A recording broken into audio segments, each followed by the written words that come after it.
নমস্কাৰ বন্ধু বান্ধৱীসকল তোমালোক সকলোকে মোৰ ইউটিউব চেনেল কুইক ৰিপ্লাইলৈ স্বাগতম জনাইছোঁ বন্ধু বান্ধৱীসকল আমি ডিছকাছ কৰিম ক্লাছ 12 পলিটিকেল সায়েন্স চেপ্টাৰ 1 শীতল যুদ্ধৰ যুগ আহা ষ্টাৰ্ট কৰোঁ কোৱেশ্চন নম্বৰ 1 শীতল যুদ্ধই কি বুজায় শীতল যুদ্ধ মানে হৈছে কোল্ড ৱাৰ একচুৱেলি কি বুজায় ইয়াৰ সঠিক উত্তৰটো হ'ব এনে ধৰণৰ শীতল যুদ্ধই অস্ত্ৰ প্ৰয়োগৰ অবিহনে বিভিন্ন শক্তি গোষ্ঠীৰ মাজত সামৰিক আৰু অৰ্থনৈতিক কূটনৈতিক চুক্তি সম্পাদন আদি বিষয়সমূহৰ ক্ষেত্ৰত মতভেদৰ উদ্ভৱ হয় এই পৰিস্থিতি বা অৱস্থাকে আসলতে শীতল যুদ্ধ বুজায় শীতল যুদ্ধ মানে এনেকুৱা এখন যুদ্ধ যিখন যুদ্ধত কোনো ধৰণৰ ওয়েপন্স বা অস্ত্ৰ প্ৰয়োগ কৰা নহয় আৰু অস্ত্ৰ প্ৰয়োগ নকৰাকৈ তাৰ কিছুমান ডিপ্লোমেটিক পলিচি আছে যিবোৰ কূটনৈতিক চুক্তি বুলি কয় সেইবোৰৰ জৰিয়তে বিভিন্ন সময়ত কিছুমান মহাযুদ্ধ আৰু কিছুমান মানে বিখাল তোমাৰ দেশৰ ভিতৰত সোভিয়েট ইউনিয়ন আৰু এটা হৈছে জানিবা আমেৰিকা এই দুখনৰ মাজত তোমাৰ কিছুমান মতানৈতিক থাকিবই সেইবোৰ মতভেদক সম্পূৰ্ণৰূপে নাইকিয়া কৰি তাক শীতল যুদ্ধলৈ আনি পেলোৱা হয় আৰু সেই ফলত দুখন দেশৰ নাগৰিকৰ কোনো ধৰণৰ ক্ষয়ক্ষতি নহয় নতুবা যদি তেওঁলোকৰ মাজতে যুদ্ধ বিগ্ৰহ আৰম্ভ কৰি দিয়া হয় তেতিয়াহলে দুইখন দেশৰে ক্ষতি হ'ব পাৰে নাগৰিকসমূহৰ গোলাবাৰুদ কৰিলে আৰু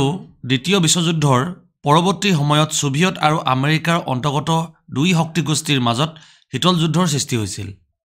তেতিয়া আমি গম পালো যে সেকেন্ড ওয়াৰ্ল্ড ওয়াৰৰ সময় পাছৰ পৰাই তোমাৰ সোভিয়েট ইউনিয়ন আৰু আমেৰিকাৰ এই শক্তি গোষ্ঠীসকলৰ মাজত শীতল যুদ্ধৰ যুগৰ সৃষ্টি হৈ আহিছে ফলতে আজি আমি জানো যে ফাৰ্ষ্ট ওয়াৰ্ল্ড ওয়াৰ হৈছিল 1914 ৰ পৰা 1918 ৰ ভিতৰত আৰু সেকেন্ড ওয়াৰ্ল্ড ওয়াৰৰ পাছতে তোমাৰ এই শক্তি গোষ্ঠী দুটাৰ মাজত শীতল যুদ্ধৰ জৰিয়তে সকলো সমস্যা সমাধান কৰা দেখা গৈছিল আহা নেক্সট পইণ্ট কোৱেশ্চন নম্বৰ 2 শীতল যুদ্ধৰ কেতিয়া আৰম্ভ হৈছিল ইয়াৰ কাৰেক্ট এনসাৰ হ'ব এনে ধৰণৰ দ্বিতীয় বিশ্বযুদ্ধৰ পৰৱৰ্তী সময়ছোৱাত অৰ্থাৎ 1945 চনৰ পিছৰ পৰাই শীতল যুদ্ধ আৰম্ভ হৈছিল তাৰ 1945 ৰ পিছৰ পৰাই তোমাৰ কোল্ড ওয়াৰ ষ্টাৰ্ট হৈছিল মন ৰাখিবা বা কোল্ড ওয়াৰ বিগিন বুলি ক'ব পাৰি ইয়াক আহা নেক্সট কোৱেশ্চন নম্বৰ 3 নাটোৰ সম্পূৰ্ণ ৰূপটো লিখা নাটোৰ সম্পূৰ্ণ ৰূপটো যেনে ধৰণৰ নৰ্থ আটলান্টিক ট্ৰিটি অৰ্গেনাইজেশ্যন এটো এক্সামত প্ৰায় আহে এই গতিকে অলপ ধ্যান দি ৰাখিবা নাটোৰ ফুল ফৰ্মটো আহিবই নৰ্থ আটলান্টিক ট্ৰিটি অৰ্গেনাইজেশ্যন ইউ ইম্পৰ্টেন্ট হয় এক্সামৰ কাৰণে আহা নেক্সট পইণ্ট কোৱেশ্চন নম্বৰ 4 ৱাৰছাৰ চুক্তিৰ প্ৰধান কাৰ্য কি আছিল ৱাৰছাৰ চুক্তিৰ প্ৰধান কাৰ্য আছিল নাটো অৰ্থাৎ নৰ্থ আটলান্টিক ট্ৰিটি অৰ্গেনাইজেশ্যনৰ শক্তিৰ প্ৰতিৰোধ কৰা এই নাটো শক্তিটোৰ প্ৰতিৰোধ কৰিবৰ বাবে ডিফেন্ড কৰিবৰ কাৰণে আসলতে ৱাৰছাৰ চুক্তিখন তোমাৰ কাৰ্যকৰী কৰি তোলা হৈছিল নেক্সট পইণ্ট কোৱেশ্চন নম্বৰ 6 বাক্যটো শুদ্ধ কৰি লিখা মাৰ্কিন যুক্তৰাষ্ট্ৰ সমাজবাদী আদৰ্শৰ প্ৰতি দায়বদ্ধ আছিল কাৰেক্ট উত্তৰটো হৈছে এনে ধৰণৰ মাৰ্কিন যুক্তৰাষ্ট্ৰ পুঁজিবাদী আদৰ্শৰ প্ৰতিহে দায়বদ্ধ আছিল পুঁজিবাদী মানে কেপিটেলিষ্ট য'ত টকা পইচা অৰ্থনৈতিক দিশত হিয়তি এখন দেশ অত্যাধিক আগবঢ়া এই গতিকে তাৰ যিবোৰ আদৰ্শ এইবোৰ পুঁজিবাদীৰ ওপৰত ডিপেন্ড কৰে সমাজবাদী তোমাৰ মাৰ্কিন যুক্তৰাষ্ট্ৰ নহয় মন ৰাখিবা সমাজবাদী মানে ছচিয়েলিষ্ট কোৱেশ্চন নম্বৰ 7 খাইলঠাই পূৰ কৰা দ্বিতীয় বিশ্বযুদ্ধৰ সমাপ্তি আছিল দেশৰ আৰম্ভণি দ্বিতীয় বিশ্বযুদ্ধৰ সমাপ্তি আছিল শীতল যুদ্ধৰ আৰম্ভণি আমাৰ ইয়াত শীতল যুদ্ধ লিখিব লাগিব শীতল যুদ্ধৰ পাছৰ পৰাই দেশসমূহৰ মাজত প্ৰায় সংঘাতবোৰ নাইকিয়া হৈছে এতিয়া কোৱেশ্চন নম্বৰ 8 শীতল যুদ্ধৰ কালছোৱা উল্লেখ কৰা শীতল যুদ্ধৰ কালছোৱা আছিল 1945 চনৰ পৰা 1991 চনলৈকে এই সময়ছোৱাক শীতল যুদ্ধৰ কাল বুলি ক'ব পাৰি 1945 ৰ পৰা 1991 লৈকে মন ৰাখিবা ইউ ইম্পৰ্টেন্ট হয় এক্সামৰ কাৰণে কোৱেশ্চন নম্বৰ 9 হয়নে নহয় লিখা শীতল যুদ্ধ মাৰ্কিন যুক্তৰাষ্ট্ৰ আৰু সোভিয়েট ইউনিয়নৰ আৰু তেওঁলোকৰ মিত্ৰ বাহিনীৰ মাজত এক প্ৰতিযোগিতা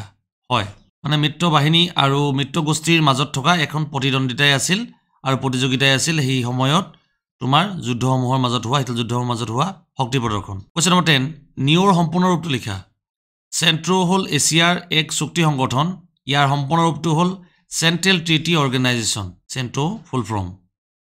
central treaty of organisation question 11 CENTO বুলিলে কি বুজা আৰু ইয়াৰ সম্পূৰ্ণ ৰূপটো লিখা চেন্ট্ৰো হ'ল এছিয়াৰ এক চুক্তি সংগঠন ইয়াৰ সম্পূৰ্ণ ৰূপটো হ'ল চেন্ট্ৰেল ট্ৰিটি অৰ্গেনাইজেশ্যন মন ৰাখিবা কোৱেশ্চন নম্বৰ 12 ৰোধকৰণ বুলিলে কি বুজা ৰোধকৰণ বুলিলে কোনো কামৰ প্ৰতিহত কৰা এলওচি কি এলওচি হৈছে লাইন অফ কন্ট্ৰোল অথবা নিয়ন্ত্ৰণ ৰেখা এলওচিক নিয়ন্ত্ৰণ ৰেখা বুলিও ক'ব পাৰি মন ৰাখিবা যি পূৰ্বৰ পাকিস্তান আৰু জম্মু আৰু কাশ্মীৰৰ ভাৰত আৰু পাকিস্তানৰ নিয়ন্ত্ৰিত অংশৰ মাজত সামৰিক নিয়ন্ত্ৰণ ৰেখাকে বুজায় এই লাইন আইনগতভাৱে স্বীকৃত আৰু ইয়ে আন্তৰ্জাতিক সীমা আৰু সীমান্ত নিৰ্ধাৰণ কৰে আন্তৰ্জাতিক মানে ইণ্টাৰনেশ্যনেল বাউণ্ডাৰী এখন জানিবা ইণ্ডিয়া এখন জানিবা পাকিস্তান এই মাজত যিডাল বাউণ্ডাৰী বহিব এই বাউণ্ডাৰীডালকে তোমাৰ তেলাই LOC বুলি ক'ব পৰা যায় য'ৰ পৰা য'লৈকে বিস্তৃত থাকিব কোৱেশ্চন নম্বৰ 14 নামৰ সম্পূৰ্ণ ৰূপটো লিখা নামৰ সম্পূৰ্ণ ৰূপটো হ'ল নন এলাইনমেণ্ট মুভমেণ্ট আৰু আমাৰ সেই সময়ৰ প্ৰধানমন্ত্ৰী জৱাহৰলাল নেহৰু ডাঙৰীয়াই তোমাৰ এই নামৰ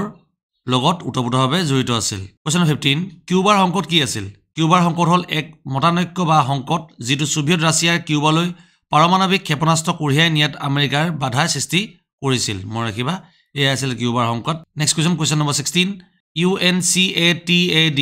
ইয়াৰ ফুল ফৰ্ম হ'ল United nation conference on trade and development মনত ৰাখিবা ইউ অহা এক্সামত দেখা যায় এই গতিকে প্ৰতিটো পইণ্ট ইম্পৰ্টেণ্ট ভিডিঅ'ৰ প্ৰথম পৰা একেবাৰে শেষলৈকে চাই যাবা কোৱেশ্চন নম্বৰ 17 দুই মহাশক্তিৰ নাম লিখা দুই মহাশক্তি হ'ল সাম্যবাদী আদৰ্শ সোভিয়েট ৰাছিয়া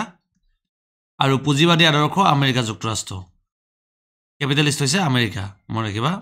কোৱেশ্চন নম্বৰ 18 নামৰ উদ্দেশ্য পৃথকীকৰণ নে নামৰ উদ্দেশ্য কি নামৰ উদ্দেশ্য পৃথকীকৰণ নহয় নামৰ উদ্দেশ্য হ'ল স্বাধীন বৈদেশিক নীতি গ্ৰহণ কৰা আৰু শান্তিপূৰ্ণ সহাৱস্থান কৰা মানে পিসফুল কোএক্সিষ্টেন্স শান্তিপূৰ্ণভাৱে দুইখন দেশৰ মাজত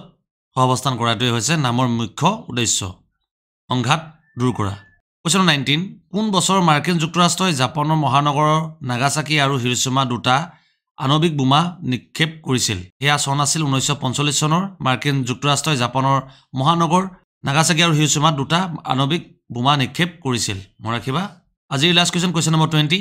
LDC কি LDC হ'ল লিষ্ট ডেভেলপমেণ্ট কাউন্ট্ৰিজ মনত ভিডিঅ চাই ভাল পাইছে লাইক সাবস্ক্ৰাইব আৰু ফলো কৰিব নাপাহৰিবা বন্ধু বান্ধৱীসকলৰ মাজত ভিডিঅ'টো শ্বেয়াৰ কৰি দিবা ভিডিঅ' চোৱাৰ বাবে ধন্যবাদ পুনৰ লগ পাম নেক্সট ভিডিঅ'